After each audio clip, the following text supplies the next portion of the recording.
Pues muy buenos días o tardes o noches, estimados radioescuchas, depende en qué momento nos estén sintonizando, nos estén viendo en las redes sociales del Instituto Potosino de Bellas Artes. Antes que nada, les damos un saludo para este 2022. Vamos a iniciar con una de las figuras más importantes dentro del mundo de la música, de la historia de la música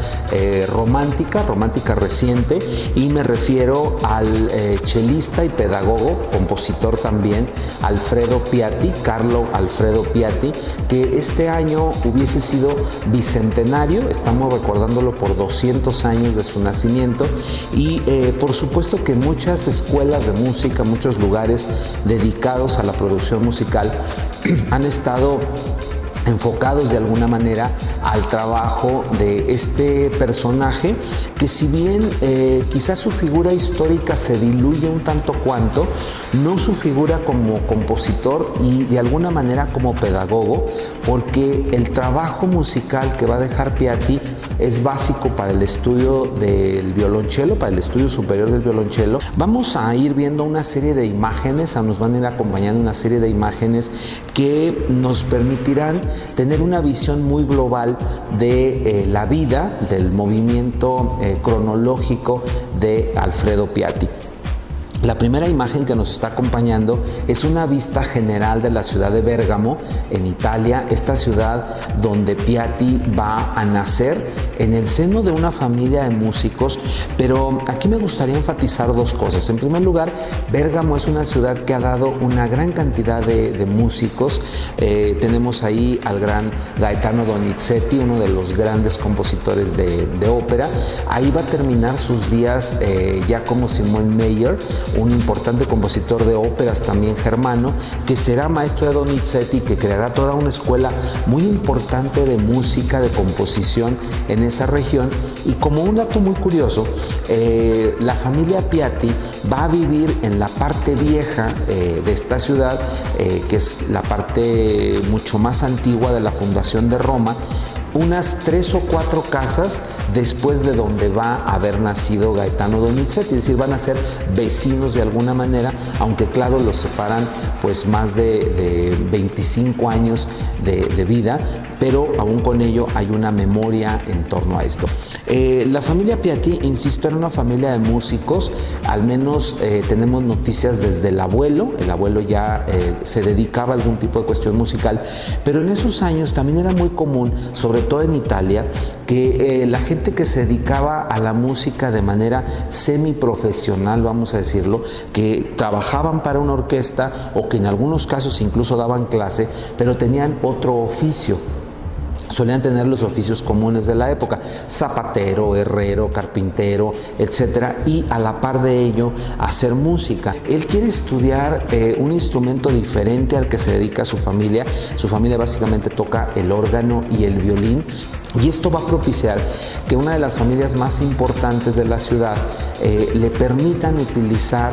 una antigua viola da gamba, que va a ser la siguiente imagen que vamos a tener presente. Es una viola da gamba realizada por Gasparo da Salo. Gasparo da Salo es un compositor, es un constructor de instrumentos que tuvo casi la misma fama que Stradivarius en Italia, y va a construir muchísimos instrumentos, principalmente de corte barroco. Algunas de ellas van a ser violas da gamba. Se conservan 6 posibles instrumentos de este autor. La que estamos viendo en la imagen es una copia que se hizo sobre una reconstrucción de estos instrumentos, porque insisto, las Gasparo da Salo no son piezas tan abundantes, pero es el primer instrumento con el que Alfredo Piatti comienza a estudiar. Y aquí me gustaría contarles una anécdota muy divertida que hay en torno al proceso de estudio de este niño. Imagínense que es un chico que tiene alrededor de 6 años. Él comenzó a estudiar música a los 4, para los 5 ya había ido hacia este cello rudimentario, y a los 6 tenía esta viola da gamba. Pero como buen niño, pues pasaba por la plaza, porque el instrumento tenía que ir a recogerlo a la casa de la familia Bergioli, que era quien se los facilitaba, y ir a la casa de su tío a estudiar. Y entonces un día va por la plaza caminando, están los niños jugando a las canicas, Él deja el instrumento recargado por ahí en alguna zona, se va a jugar con los otros niños y un par de pues adolescentes, unos chicos un poco más grandes que él, comienzan a reñir y uno de ellos toma el instrumento y se lo estrella en la cabeza al otro con una herida bastante severa en la cabeza que pues sangra profusamente, pero a él no es lo que le preocupa, sino que el instrumento que él podía disponer ya no existe, está dañado. Entonces llega a la clase con su tío, le cuenta esto que sucedió, el tío lo reta, por supuesto, va a hablar con la familia que le facilitaba la violada gamba y la familia le dice que no se preocupe, que un laudero lo va a reparar y entonces pues el instrumento termina siendo reparado, él puede volver a utilizarlo posteriormente, pero hay un lapso de tiempo en el cual él no puede estudiar en este instrumento porque obviamente está en reparación. Y en algún momento va una de las cantantes más importantes que había en ese momento y que aún nosotros la recordamos como una de las grandes cantantes de la historia, que era Giuditta Pasta, que es la siguiente imagen que vamos a tener nosotros en sus pantallas. Esta cantante va a ser depositaria de muchos estrenos, ella va a ser la cantante para la que muchos compositores creen papeles operísticos y uno de ellos va a ser Norma de Vincenzo Bellini. Entonces va a este teatro de Bérgamo a representar Norma precisamente. Y otra anécdota, porque la vida de Piatti pareciera que está llena de anécdotas, es que obviamente el niño tiene bastante sueño ya para las 9, 10 de la noche. Hay un rato en el que él no toca y se queda dormido en la silla y se cae, en algún momento cae sobre el instrumento, ocasiona un estrépito enorme y en vez de que la pasta, porque además le interrumpe uno de los momentos más importantes de la ópera, un área, un dueto, porque es parte del dueto más importante que hay casi en la conclusión de esta ópera, ella en vez de enfurecerse, pues comprende que el niño tenga sueño y ni siquiera lo reta, sino que por el contrario, pues lo sonríe y la función continúa, ¿no? Unos meses después va a fallecer su tío y Piatti va a tener que cambiar de aires, va a tener que buscar qué más hacer con su vida y ya con un bagaje musical bastante fuerte decide emigrar al Conservatorio de Milán, que era la institución de formación artística más importante que había en esa zona y es esta imagen que vamos a ver a continuación, es el conservatorio como lo vemos en la actualidad, que en realidad el edificio ha cambiado relativamente poco. En la actualidad este conservatorio lleva el nombre de Giuseppe Verdi, que será uno de los músicos más importantes ahí en esa ciudad, en Milán, y ahí va a llegar Piatti, ahí ingresará ahora sí a estudios formales, porque lo que había estudiado hasta ese momento con su tío era únicamente el instrumento, no una formación musical integral, y entonces comienza aquí también una labor como compositor que con el paso de los años nos va a dar pie a muchísimas obras que él va a ir dejando en un legado que, insistía desde el primer momento que hablábamos de Piatti, es lo más importante para nosotros. Estas obras, él comienza por obras muy sencillas, pequeños estudios para el violonchelo, y posteriormente hará obras cada vez más complejas, sonatas, hasta llegar a conciertos. Y Piatti también va a hacer, con el paso del tiempo, aquí insisto, me adelanto algunos años a su formación, va a comenzar a adentrarse en un mundo muy propio del siglo XIX, porque él es un hombre que va a estar cercano en tiempo a Chopin, a Liszt, incluso va a tocar al lado de Franz Liszt en algún momento, de gente como Joachim, el gran violinista, que va a ser su amigo y que más adelante vamos a tener una imagen de Johann Joachim, porque va a ser alguien muy importante en la vida de Piatti. Entonces había una forma musical en esos años que era el tema con variaciones. En esta forma musical la gente quería escuchar los temas más importantes de una ópera famosa, por ejemplo Norma, Lucia de Lammermoor, Rigoletto, por citar solamente algunas. Estas óperas tenían algunas partes muy destacadas que habitualmente era el área de la soprano, o el área del tenor, o el área del bajo, o el coro. Podemos pensar, por ejemplo, en el Nabucco de Verdi, la importancia que tiene el coro, el va pensiero. Entonces estos temas que se volvían populares entre la gente los cantaba, los tarareaba, los silbaba por la calle, los músicos los tomaban. Aparecía el tema citado como tal, o sea, el tema, nosotros le llamamos tema rígido, porque es el tema copiado de la ópera tal cual, o sea, como se escucha, y a partir de ese tema se empiezan a hacer una serie de variaciones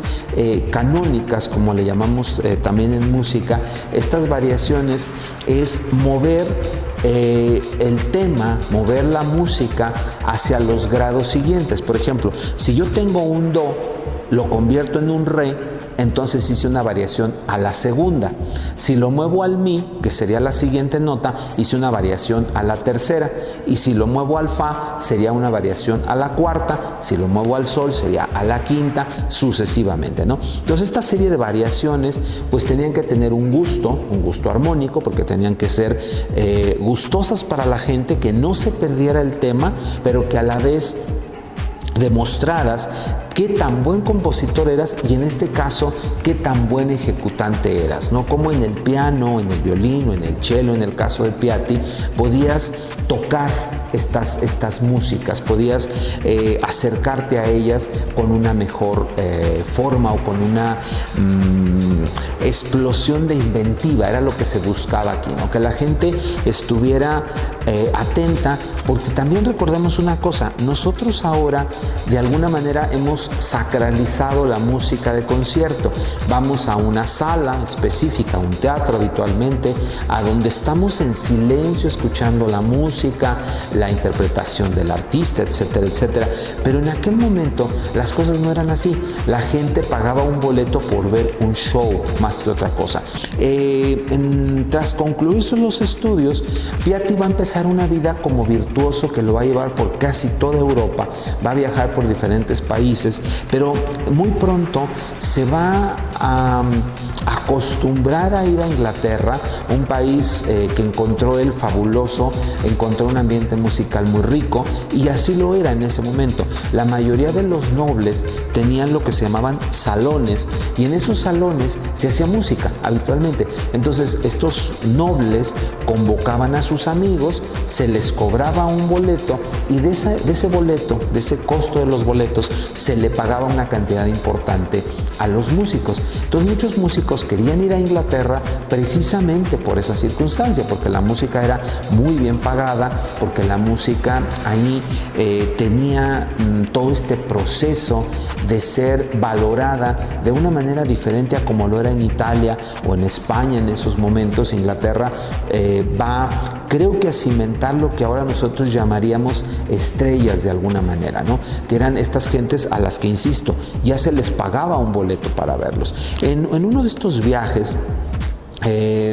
Piatti va a tener también ocasión de alternar con otra de las grandes cantantes que nosotros recordamos, que es María Malibran. María Malibran va a ser una mujer que muere muy joven, pero que va a dejar toda una impronta de escuela de canto, y acompañarla en ese momento era considerado casi como un factor social de una importancia verdaderamente extrema. Entonces vamos a ver una imagen de esta cantante. Afortunadamente, de María Malibran tenemos muchísimos cuadros, tenemos muchos retratos de este personaje, que nos va a permitir conocerla, saber un desarrollo en muy pocos años de una estrella, de una artista que, como ustedes la están viendo, fue pintada por casi la mayoría de los grandes pinceles de su época, y a pesar de su corta vida, porque fue una mujer que no llegó ni siquiera a los 30 años,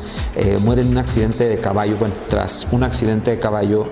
los golpes internos la van a matar. Va a dejar toda una historia de música en la que Alfredo Piatti va a tomar una parte importante, porque tras una primera intervención a su lado, ella lo va a invitar en muchos momentos a hacer los solos de violonchelo cuando viajaba a Londres para ser tocados. Vamos luego a ver una imagen, les decía desde el principio, de uno de los grandes amigos de Alfredo Piatti, que es Joseph Joachim, este gran violinista que también lo tenemos como un referente. Y Joachim es importante porque va a crear un trío al lado de Piatti. Piatti desde muy pequeño tuvo inclinación por la música de cámara, algo que no era muy común en esos tiempos, sobre todo en los músicos muy jóvenes, y él va a crear un trío con Joseph Joachim y con Camillo Sivori, y van a hacer largas giras por toda Europa en una profusión de esta música, muchas veces tríos, vamos a llamarle clásicos, compuestos por Mozart o por Beethoven, por Mendelssohn, por Haydn, pero muchas veces tríos inventados por ellos sobre estos temas que les decía operísticos, que desgraciadamente muchos no están escritos, fueron tocados en su momento y posteriormente deshechos por los mismos autores. Vamos luego a cerrar nuestras ideas con dos cosas importantes. Primero, Piatti va a tener a lo largo de su vida una serie de grandes instrumentos tras dedicarse al violonchelo. Muchos nobles, mucha gente que tenía instrumentos de gran calidad, los va a poner en manos de Piatti para ser interpretados. La nobleza inglesa disponía de importantes violonchelos, sobre todo italianos, de autores como Guadagnino, como el mismo Gasparo da Salo. Se sabe que había un par de instrumentos de este autor ahí en esta ciudad, pero el coronel Cornell va a tener a su disposición un instrumento Stradivarius maravilloso, que en ese momento era conocido como Il Rosso. Este violonchelo tiene una tonalidad rojiza. Este gran laudero, que fue Antonio Stradivarius, decidió poner una mancha roja. La mancha es un color que se le pone previo a la madera y después el barniz. Entonces él le pone un color rojizo, y esto caracteriza mucho al instrumento, y este instrumento va a llegar a manos de Piatti los últimos 30 años de su vida, es decir, va a ser de su propiedad. El coronel Cornell se lo va a obsequiar, y Piatti lo va a tener, les digo, 3 décadas prácticamente. Y este instrumento en la actualidad, que lo vamos a ver en la imagen que tenemos en pantalla, aquí vamos a ver dos imágenes, una del instrumento solo y otra del poseedor actual del instrumento, que para orgullo nuestro pues es uno de nuestros grandes artistas nacionales, y es el maestro Carlos Prieto. Entonces Carlos tiene este espléndido instrumento que ahora es conocido como el Stradivarius Piatti. Es un instrumento que ha pasado por varias manos y que tiene una historia preciosa que el maestro Prieto dejó en un libro que les recomiendo mucho que lo busquen y lo lean. Es un libro que se llama La historia de mi cello, y él ahí, de una manera novelada, nos cuenta el proceso de vida de este gran instrumento que, insisto, lo vamos a poder ver en esta imagen. Y para cerrar la idea, pues hablar de Alfredo Piatti me parece ser que era vital, era muy necesario en este 2022, por lo que les digo, es un hombre que está tanto situado como compositor, como intérprete, pero quizá lo más importante, como pedagogo. Esa es la parte más importante para nosotros, porque no hay un solo violonchelista que no haya tenido que tocar una obra de Alfredo Piatti en algún momento de su vida. Pues vamos a dejarlos escuchando esta obra maravillosa, estas variaciones al tema de la sonámbula, y no me resta más que agradecerles su compañía en esta primera charla del ciclo Aniversarios 2022 del Instituto Potosino de Bellas Artes, e invitarlos a nuestra siguiente charla, en la que vamos a recordar a una de las grandes sopranos del siglo XX, la gran Renata Tebaldi, que este año será centenaria, la famosísima Voce d'Angelo, como era llamada por Arturo Toscanini, y nos vemos nuevamente aquí en los canales de comunicación del IPBA.